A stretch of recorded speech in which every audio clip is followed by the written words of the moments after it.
Today we are here at IKEA for our new apartment. We needed to look at IKEA for something, mainly electrical stuff. So we are here in IKEA.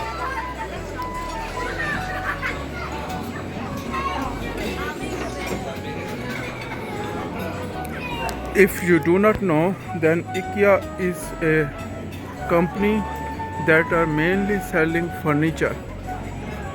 So it's a furniture manufacturer and selling company, but they also have a big restaurant. And if you look at how many people are in the restaurant, it looks like more people are here to eat food than to buy furniture. But not only they are selling furniture, they sell many more things.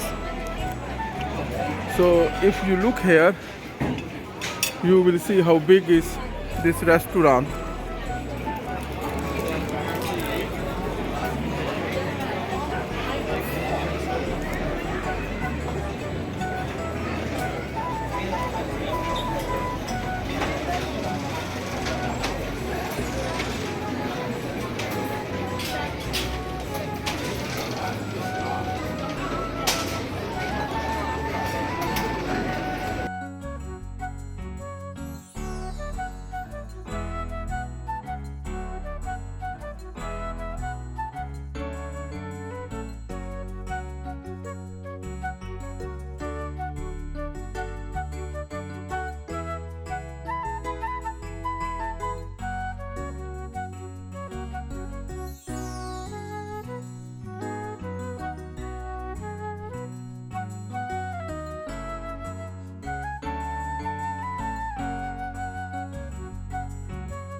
If you like this video, please share this video to the whole world.